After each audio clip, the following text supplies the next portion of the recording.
हाँ देखो, अभी जूनियर सुपरटेट के हम लोग साइंस के जो चैप्टर है उष्मा और ताप के विषय में आज पढ़ने वाले हैं। दैट इज़ वेरी इंपॉर्टेंट है। यहाँ से एक या दो क्वेश्चन पूछे जा सकते हैं, तो मैं सारे क्वेश्चन को आपको वन बाय वन कराता जाऊँगा। प्लीज़ अच्छे से वीडियो को आप देखें, शेयर करें, सब्सक्राइब करें और अपने फ्रेंड के साथ इसको आप प्रैक्टिस भी करते रहें। तो पहला क्वेश्चन ये है कि निम्नलिखित में से कौन सी विधि के द्वारा ऊष्मा के संचरण के लिए माध्यम की आवश्यकता नहीं होती है। तो देखो, जो ऊष्मा का जो संचरण होता है 3 मेथड से होते हैं। तो एक तो होता है कि चालन मेथड, जिसमें कि मीडियम का की आवश्यकता होती है, जैसे कि सॉलिड में होता है। जैसे यदि सपोज करो कोई लोहे की राड है, तो आप एक इंड गर्म करते हो, दूसरा इंड गर्म होता है due to the base of a conduction, चालन। संवहन वहाँ पे होता है जहाँ पे द्रव और गैस की हम बात करते हैं, जहाँ पे संवहन जो संवहन होता है ये द्रव और गैस में होता है। ठीक है। और नेक्स्ट जो है, यदि हम बात करते हैं रेडिएशन की। हाँ कीर्ति, इसमें एक्चुअली हम लोग ये जो चैप्टर पढ़ रहे हैं ऊष्मा और ताप। Are you hear me? Hello. हाँ कीर्ति, अब मुझे सुन पा रही हो? ओके। तो ये जो नया चैप्टर है ऊष्मा और ताप, हम इसको देखने वाले हैं। ये काफ़ी वेरी इंटरेस्टिंग क्वेश्चन है, कुछ इसमें न्यूमेरिकल क्वेश्चंस भी आते हैं। तो ये पहला क्वेश्चन है कि कौन सी विधि के द्वारा ऊष्मा के संचरण के लिए माध्यम की आवश्यकता नहीं होती है। विकिरण में नहीं होती। हाँ, विकिरण, बिकॉज कि रेडिएशन है, ये जो है सनलाइट इसी के थ्रू आता है। तो सनलाइट कि देखो आगे मीडियम नहीं होते हैं, तो there is a no requirement for a medium. वो मेथड होता है रेडिएशन। और जो चालन मेथड होता है, जिसको हम कंडक्शन बोलते हैं, इसके लिए सॉलिड में होता है। और संवहन जो है लिक्विड और गैसेज में होते हैं। तो यहाँ पे जो करेक्ट ऑप्शन है, ये आपका जो ऑप्शन जो सही है वो विकिरण है, बी। नेक्स्ट क्वेश्चन की हम बात करें, यदि बादल रहित रातों वाले आकाश की अपेक्षा बादल छाए रहने वाली रातें अधिक गर्म होती हैं, क्यों? बादल कुचालक की भांति होते हैं, सुचालक होते हैं, चांद के प्रकाश को रोकते हैं, कि नर्म होते हैं? तो देखो, हाँ हाँ, यस यस, एक्चुअली जब कुचालक होते हैं तो हीट जो है ट्रांसफ़र नहीं हो पाएगी, देयरफॉर बादल के अंदर ही रह जाती है। बादल के उस पार एक्चुअली क्या होता है, जो सनलाइट होती है ना, पूरी जो सनलाइट होती है शाम होते होते पूरी ट्रांसफ़र नहीं हो पाती, पूरे बैक नहीं जा पाती है। वो वहाँ पे जो है बादल उसको हिंड्रेंस कर लेते हैं, रोक लेते हैं। तो यहाँ पे ऑप्शन सही है कि कुचालक की भांति जो है लाइक जो कुचालक जैसे बिहेव करते हैं, देयरफॉर ये जो है गर्म होती है। नेक्स्ट क्वेश्चन नंबर देखते हैं। खाना पकाने के बर्तन के लिए सर्वोत्तम पदार्थ वह होगा जिसके लिए विशिष्ट ऊष्मा तथा ऊष्मा चालकता के मान होंगे। निम्न होंगे, उच्च होंगे, कि निम्न और उच्च होंगे, उच्च और निम्न होंगे, कि डी ऑप्शन उच्च और उच्च होंगे? विशिष्ट ऊष्मा उच्च, चालकता भी उच्च होना चाहिए। हाँ दोनों ही उच्च होना चाहिए। ओके, इसमें जो ऑप्शन होता है, देखो चालकता और विशिष्ट ऊष्मा में दोनों रिवर्स रिलेशन होते हैं। ये जिसकी चालकता बहुत ज़्यादा होगी, बहुत ज़्यादा जिसकी चालकता होगी, ठीक है, उसकी विशिष्ट ऊष्मा क्या होती है, निम्न होती है। तो यहाँ पे जो ऑप्शन सही होगा वो आप क्या बोल रही हो, कौन सा ऑप्शन सही है? मुझे लगा था दोनों उच्च होगा, बट विशिष्ट ऊष्मा कम होना चाहिए, चालकता ज़्यादा होना चाहिए। हाँ, चालकता एक्चुअली ज़्यादा होते हैं। तो चालकता इसमें देखो हाई वाले ही, या तो ए ऑप्शन सही है या तो डी सही है, ठीक है। लेकिन बट यहाँ पे क्वेश्चन ये है कि यहाँ पे एक्चुअली जो चालकता होती है और विशिष्ट चालकता दोनों में रिवर्स रिलेशन होते हैं। हाँ, तो यहाँ पे जो करेक्ट ऑप्शन है ये आपका ए होगा, ठीक है। तो करेक्ट ऑप्शन जो है ए होंगे। नेक्स्ट देख लेते हैं। वह काल्पनिक ताप जिस पर गैसों का आयतन शून्य हो जाए, गैसों का आयतन जो है शून्य हो जाए। 273 केल्विन। 273 केल्विन की माइनस 273 की सेल्सियस? नहीं, केल्विन में 273 केल्विन पर। हाँ, अब बताओ करेक्ट। देखो यहाँ पे कन्फ्यूज़न है। ऐसा काल्पनिक ऐसा इमेजिनरी टेम्परेचर, माइनस होगा फिर।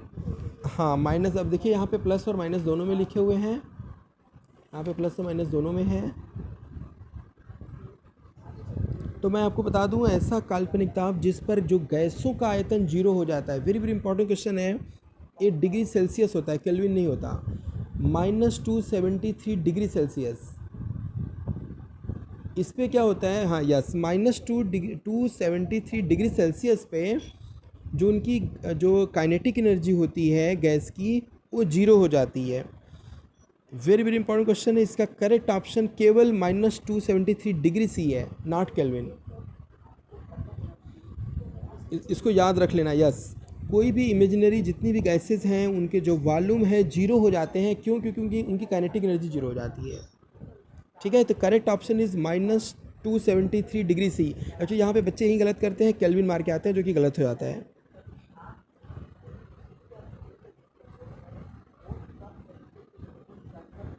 नेक्स्ट क्वेश्चन, निम्नलिखित में से उष्मा के कुचालक, कुचालक मीन्स कि दिस इज इंसुलेटर।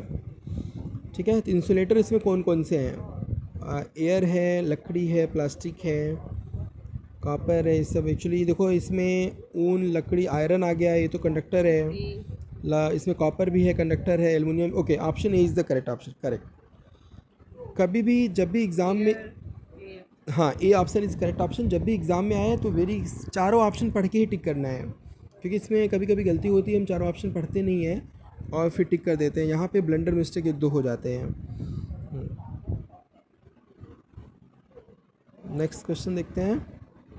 रेखीय प्रसार गुणांक और क्षेत्रीय प्रसार गुणांक तथा आयतन प्रसार गुणांक, मतलब ये पूछ रहा है एल।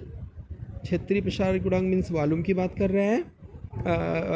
हाँ, इसमें जो रिलेशन होते हैं, this is very very important question, याद रखना। इसमें जो लीनियर और ये सब जो होते हैं ना, इसमें रिलेशन होता है 1:2:3। वेरी वेरी वेरी इंपॉर्टेंट है, very very important. A option सही है, 1:2:3, अल्फ़ा बीटा गामा। ठीक है, नेक्स्ट क्वेश्चन देखते हैं, नेक्स्ट क्वेश्चन देखते हैं।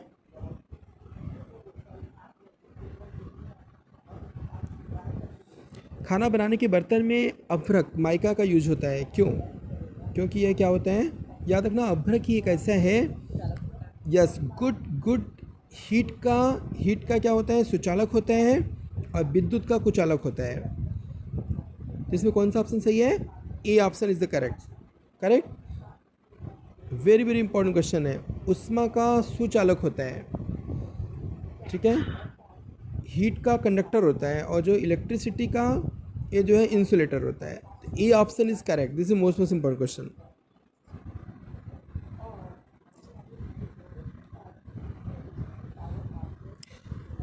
हाँ, बर्फ की लेटेंट हीट क्या होती है?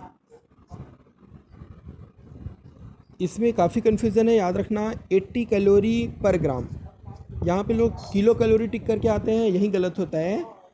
80 कैलोरी पर ग्राम, ये जो है बी ऑप्शन सही है।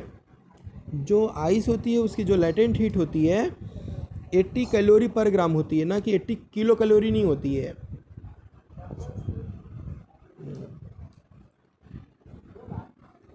नेक्स्ट क्वेश्चन देखते हैं। 1 किलोग्राम पानी का 1 डिग्री सेल्सियस ताप बढ़ाने के लिए आवश्यक ऊष्मा होती है 1000 कैलोरी। हाँ, 1000 कैलोरी, यस, इसका करेक्ट ऑप्शन है D is the correct option. बुरादे से ढकी हुई बर्फ़ जल्दी से क्यों नहीं पिघलती है? क्योंकि जो बुरादे होते हैं यू नो कि वहाँ पे कुचालक होते हैं, हीट के कुचालक होते हैं। तो देयरफॉर ऑप्शन कौन सा सही है?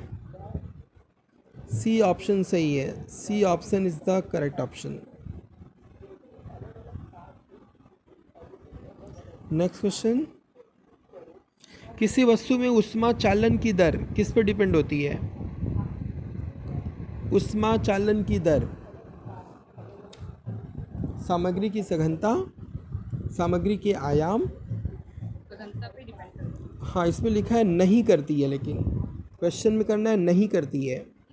हाँ, सामग्री की सघनता पे जो डिपेंड नहीं करती है, नंबर नहीं करती मतलब फ्रिक्शन पे। देखो, जो कि उष्मा चालन, जो उष्मा चालन क्वेश्चन पूछा है इलेक्ट्रॉनिक विन्यास, इलेक्ट्रॉनिक कॉन्फ़िगरेशन से तो हम बता पाते हैं कौन सा कंडक्टर है कौन सा नॉन कंडक्टर है। हाँ कि अगर फ्री इलेक्ट्रॉन है तो बता सकते करेक्ट करेक्ट, तो इसमें से हम बता सकते हैं। आयाम एम्पलीट्यूड पे भी बता सकते हैं कि कितना मोशन हो रहा है, कितना उनके बीच में गैप है, कैसे मेटल्स हैं। डेंसिटी, उसकी कंडेंसिटी, मतलब उस पर भी डेंसिटी पे भी बता सकते हैं कि कितने कम्पैक्ट हैं उसके मालिक्यूल्स। तो फ्रिक्शन से कोई मतलब ही नहीं है। तो इसका जो करेक्ट ऑप्शन है वो है घर्षण, फ्रिक्शन। ऐसे सब देखो कन्फ्यूज़न वाले क्वेश्चंस होते हैं। जहाँ पे नहीं वाले क्वेश्चंस आ जाए ना कीर्ति, वहाँ पे राउंड करो, बल्कि थोड़े से टाइम रिलैक्स लेके फिर देन उसी क्वेश्चन देने हैं। क्योंकि ऐसे क्वेश्चन ना ब्लंडर समझो कि 2-3 क्वेश्चन गलती हो जाते हैं जो कि हमें आते रहते हैं फिर भी गलत हो जाते हैं। नंबर कम रहता हाँ, और वहाँ पे फिर जो है एक एक दो दो क्वेश्चन पे कि 2-2 हज़ार 3-3 हज़ार बच्चे होते हैं। ऊनी कपड़े शरीर को जाड़े में गर्म रखते हैं, क्योंकि ऊन क्या होता है उसमें का कुछ अलग होता है। हीट, हमारी जो बॉडी की हीट है, हमारी जो बॉडी की हीट होती है एटमॉस्फेयर में नहीं जा पाती, और एटमॉस्फेयर की हमारी बॉडी के अंदर नहीं आ पाती है। देयरफॉर इसका जो करेक्ट ऑप्शन है ऊन उष्मा का कुछ अलग होता है।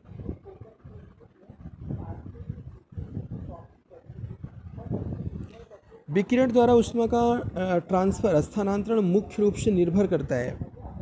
विकिरण तापमान पर, पिंड के नेचर पे, पृष्ठ के विस्तार एवं प्रकार पर, उपरोक्त सभी।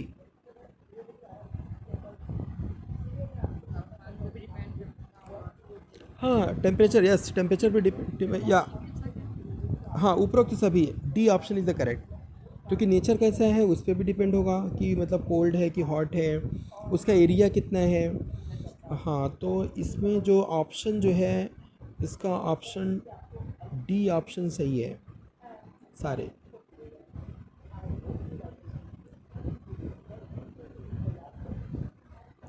द्रव तथा गैसों में ताप अंतरण का मुख्यतः कारण है। ये बोला है कि जो द्रव हैं और गैस हैं उनमें टेम्परेचर में डिफरेंस होता है,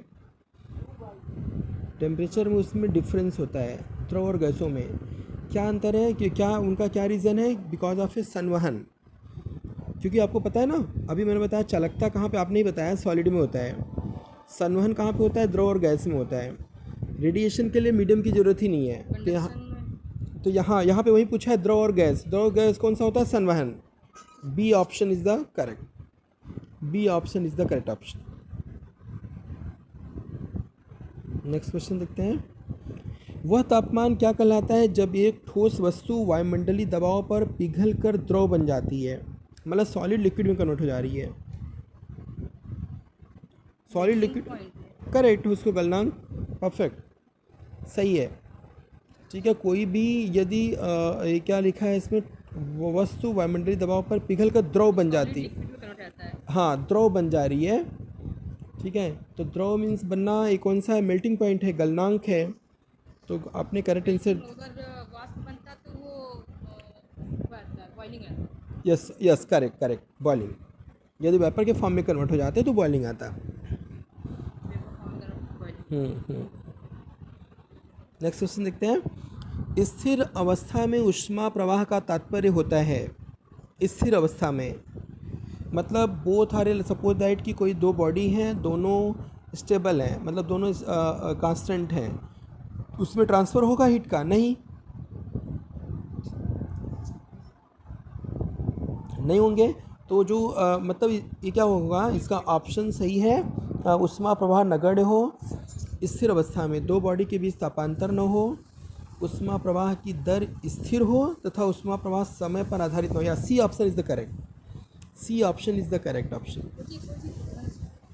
हीट का जो वो होता है और चलने का तरीका होता है, लो टू हाई होता है कि हाई टू हो जाता है? नहीं, हीट जो हमेशा जो ट्रांसफ़र होती है on the basis of A thermodynamics concept, हमेशा हॉटर टू कोल्डर बॉडी, गर्म से ठंडे की तरफ जाती है। जैसे फॉर एग्ज़ाम्पल आप लोहे की एक रॉड ले लो, एक साइड में कैंडल लगा दो, तो जो आपने कैंडल का साइड लगाया हुआ है this is a hot body, तो ट्रांसफ़र किधर होगा, जो ठंडा, जो दूसरा एंड है जो कि कोल्ड था, उधर भी हीट ट्रांसफ़र हो जाएगी। 10 मिनट के बाद वो भी एंड गर्म हो जाएगा। क्यों, क्योंकि हीट इज़, पूरा गर्म हो जाएगा। Correct heat is always transfer from the hotter to the colder body जब तक कि कोई एक्सटर्नल फोर्स ना लगाया जाए, एक्सटर्नल डिवाइसेस ना लगाए जाएं।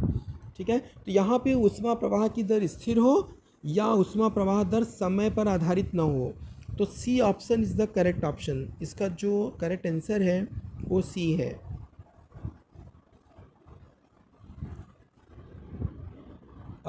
ऊष्मागतिकी का जीरो नियम, आपको पता है थर्मोडायनेमिक्स के 4 रूल्स होते हैं। जीरो नियम सिंपल, जो जीरो का लॉ बोलता है वो मैं आपको एक्सप्लेन कर देता हूँ। मैं एक्चुअली फोर्थ लॉ, चारों लॉ मैं आपको बता देता हूँ यहाँ पे। इसमें जो फर्स्ट लॉ ये बोलता है, ये सपोज करो कि जीरोथ लॉ मैं बता रहा हूँ, यदि 3 बॉडी हैं, 3 बॉडी सारी सपोज करो ये इंसुलेटिंग वाल्स हैं, ये इंसुलेटिंग वाल्स हैं, आपस में कनेक्टेड है। इनकी फर्स्ट बॉडी ए है, मान लो बी है, सी है, 3 बॉडी आर कनेक्टेड टुगेदर और इनके टेम्परेचर डिफरेंट हैं। मान लो एक का टेम्परेचर 50 डिग्री है, दूसरे का 40 है, तीसरे का 80 है।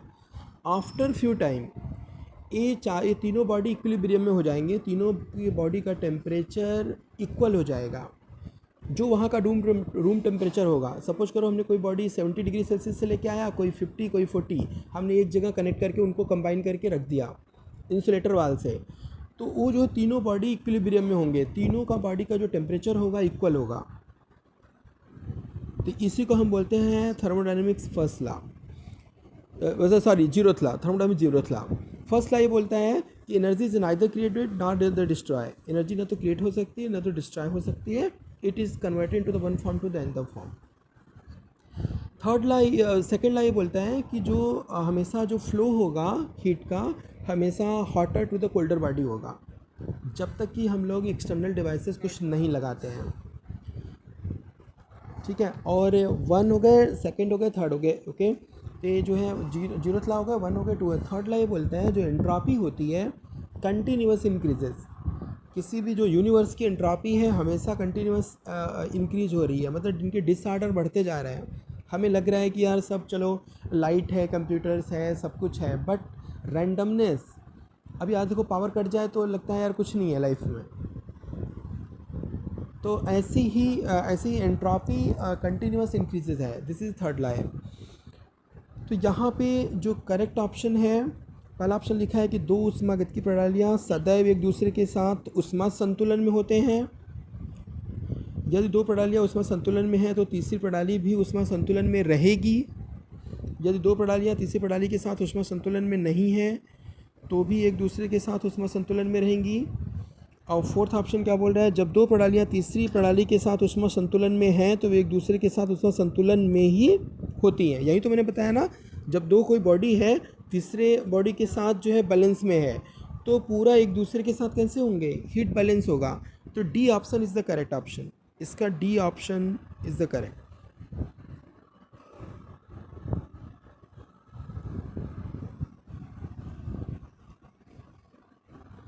ऊष्मागतिकी प्रणाली में ऊष्मा संतुलन तब प्राप्त होता है जब 2 पिंड समान ऊर्जा तक हो, समान एंट्रोपी हो, समान तापमान हो, समान आणविक ऊर्जा हो।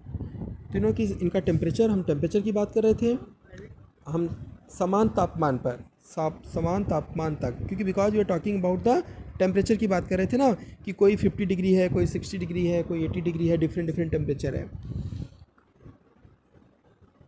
नेक्स्ट क्वेश्चन देखते हैं। नेक्स्ट क्वेश्चन क्या है, एक ऊष्मागतिकी प्रणाली में वह प्रक्रिया जिसमें आयतन अस्थायी रहता है, आयतन, उसको हम क्या बोलते हैं। तो देखना, जब प्रेशर स्टेबल होता है तो उसको हम मैं आपको इसमें बता दूं, एक्चुअली आपने रूल्स पढ़ा होगा, Boyle's law, Charles law, Gay Lussac law.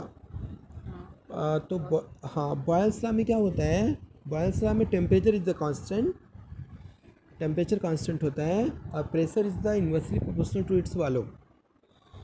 ठीक है, तो यहाँ पे वॉल्यूम का पूछा है, तो वॉल्यूम के लिए एक्चुअली सममिति होता है। तो यहाँ पे जो करेक्ट ऑप्शन है वो बी है, B is the correct option. शायद आपने इसको पढ़ लेना आप, जहाँ पे प्रेशर होता है उसको समदाब बोलते हैं, वॉल्यूम होता है तो सममिति होता है। हाँ, हाँ आइसोकोरिक बोलते Isotherm, isopress. आइसोथर्म बोलते हैं और आइसोकोरिक बोलते हैं। रुद्रोष्म को एडियाबेटिक बोलते हैं, एडियाबेटिक। यहाँ पे B option is the correct है, जिसको हम इंग्लिश में बोलते हैं आइसोकोर। जहाँ पे वॉल्यूम जो है कांस्टेंट होता है, याद रखना वॉल्यूम कांस्टेंट, दिस इज ए सममिति हिंदी में लिखा है, वहाँ इंग्लिश में भी पेपर होगा तो इंग्लिश में भी आप देख लेना, आइसोकोर इसको बोलता है।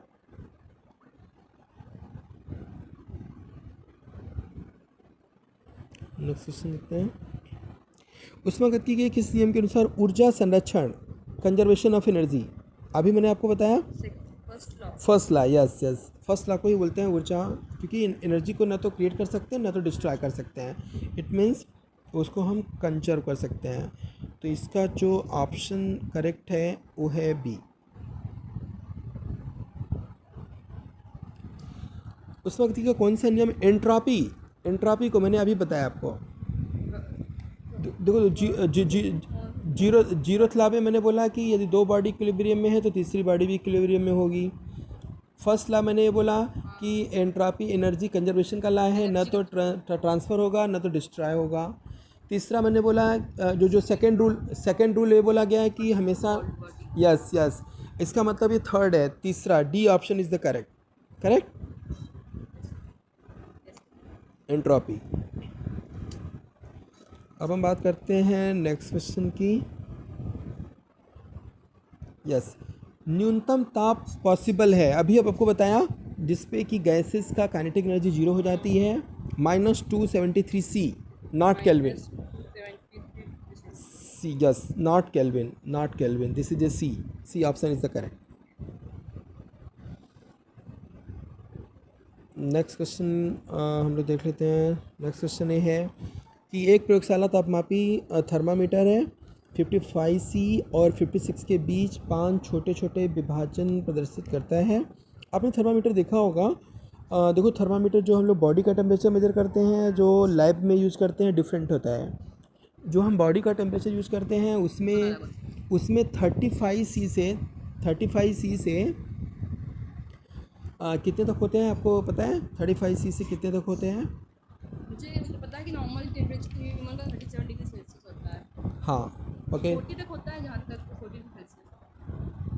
ओके। तो इसमें मैं वही आपको बता, हाँ तो इसमें ना एक्चुअली क्या होता है, जो हम बॉडी का जो टेम्परेचर मेजर करते हैं उसमें 95 फ़ारेनहाइट से 108 तक बना होता है। 90 या किसी अभी तो 94 से भी होता है, जैसा ऑप्शन रहे। यदि 94 का ऑप्शन दिया है, 94 फ़ारेनहाइट से 108 फ़ारेनहाइट तक होता है। या हम ये if you talking about in degree Celsius, तो वहाँ पे 35 डिग्री सेल्सियस से 42 डिग्री सेल्सियस होता है। और जो लैब में मेजर करते हैं, लैब में जो प्रयोगशाला हम लोग यूज़ करते हैं, -10 सी से 110 सी तक होता है। तो यहाँ पे क्वेश्चन ये है कि छोटे छोटे होते हैं तो इनका जो टेम्परेचर होता है 5 विभाजन प्रसंग, इसका तात्पर्य तापमापी में उचित रूप से पढ़ा जा सकता है 55 सी और 56 सी। तो इसको हम क्या पढ़ सकते हैं, मतलब ये क्या है, 55 है और 56 है, एक, यस एक पॉइंट पढ़ सकते हैं। इसका मतलब एक करेक्ट ऑप्शन क्या है इसमें, 55.2, क्योंकि उसमें जो एक पॉइंट होता है ना, जो एक पॉइंट होता है वो जो है 1/5 डिग्री सेल्सियस के बराबर होता है। ठीक है, तो यहाँ पे जो टोटल हो गए, एक मतलब एक पॉइंट, जो एक छोटा सा जो पार्ट होगा उसमें 1.2 डिग्री सेल्सियस का डिफरेंस होता है। तो इसका ऑप्शन करेक्ट है इसका ए, 55.2।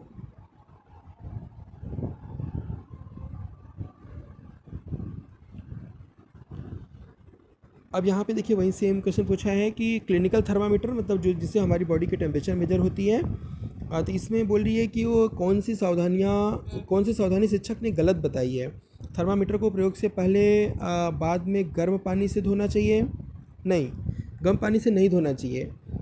एक्चुअली देखा जाए तो इसको हम लोग कोई एंटीसेप्टिक कुछ होते हैं ना, कुछ उसमें डालते हैं ना, आपने देखा होगा, जैसे कि लाइक जे एथिल अल्कोहल हो गए या स्पिरिट हो गया, वो हम उसमें डालते हैं, गर्म पानी में नहीं डालते।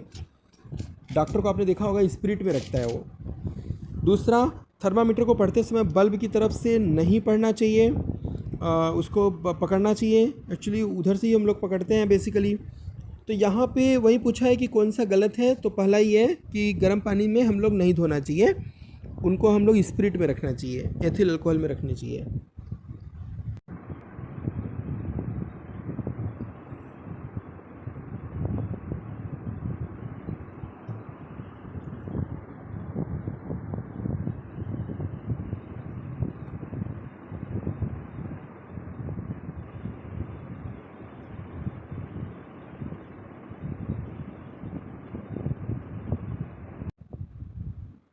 हेलो,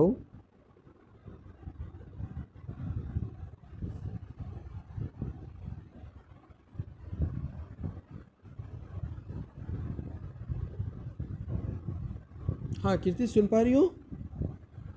इंटरनेट के कनेक्शन कुछ लॉस हो गए हैं।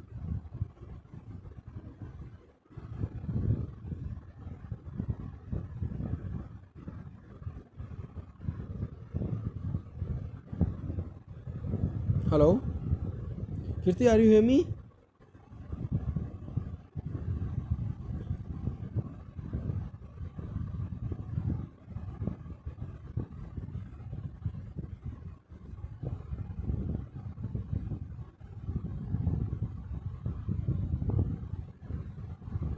हाँ कीर्ति, आप सुन पा रही हो? हेलो। Yes sir. हाँ हाँ कीर्ति, देखो एक क्वेश्चन ये है, सल्फ़र है, एल्युमिनियम है और आयरन है, इनके मेल्टिंग पॉइंट मेंशन है कि सल्फ़र का 113 है, एल्युमिनियम का 666 है और आयरन का 1535 है। तो निम्नलिखित में से कौन सा एक सही है? केवल सल्फ़र 200 डिग्री तापमान पर ठोस है। सल्फ़र का तो यहाँ पे ऑलरेडी 200, देखो 113 लिखा है, तो ऑलरेडी ये जो है तो होगा नहीं, क्योंकि इनका क्या बोला है, मेल्टिंग पॉइंट बोला है। तो यहाँ पे करेक्ट ऑप्शन कौन सा है? डी वाला ऑप्शन करेक्ट। देखो एल्युमिनियम और आयरन के जो मेल्टिंग पॉइंट दिया है 666 है और 1535 है। इट मीन्स इसके नीचे जो टेम्परेचर है तो सॉलिड में रहेगा। गलनांग मीन्स उस पर लिक्विड के फॉर्म में कन्वर्ट हो जाना चाहिए। तो इसका ऑप्शन सही। Are you agree? D option is correct. Yes sir. Okay, हाँ नेक्स्ट क्वेश्चन देखते हैं। निम्नलिखित तत्वों को पढ़िए, सही विकल्प को चुनिए। डॉक्टर थर्मामीटर का परिसर 35 से लेके 42 तक होता है, सही है। याद रखना आप फारेन आप, हाँ ये जो है देखो इसमें 35 से 40 डिग्री सेल्सियस, या हम इसी को बोलते हैं 95 फ़ारेनहाइट से लेके 108 फ़ारेनहाइट। इसलिए देखो किसी को भी फीवर ना, यदि 108 से ज़्यादा हो जाता है ना तो समझो बचने वाला नहीं है, एक्सपायरी बोल देते हैं डॉक्टर। 107 भी पहुंचा तो गया काम से। तो देयरफॉर 108 इज़ द लिमिट। और जो लाइब्रेरी का होता है 10 डिग्री से लेके कहाँ तक होता है, 110 होते हैं, लेकिन बस -10 से होता है। हाँ तो मैंने ए वाला सही है बट बी वाला गलत है। ए सही है, ये कथन ए तथा कथन बी दोनों गलत हैं। कथन ए सही है किंतु okay, D option is the correct option. D. इसको एक बार ना, इसका मैं PDF में भेज दूँगा, एक बार जस्ट गो थ्रू होना तो आपको फिर से आ जाएगा समझ में।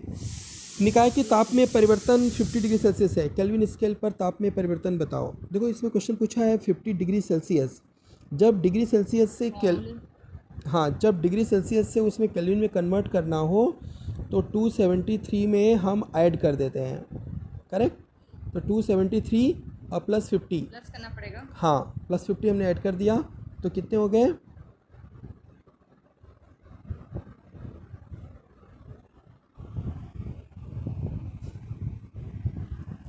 323। D option is the B option is the correct option. ठीक है, क्योंकि 300 हो जाएंगे, 300 से कोई ऑप्शन नहीं है। ठीक है, तो ए ऑप्शन आपके जो है, कभी भी डिग्री सेल्सियस में हो केल्विन में पूछे तो 273 ऐड कर दो आप। ठीक है, एक्चुअली एग्जैक्ट में कभी कभी ऐसा भी आंसर MCQ में देता है 273.15। तो यदि ऑप्शन में सपोज 323.15 है तो वो आंसर करेक्ट हो जाएगा। कुछ नेटवर्क इशू चल रहे हैं।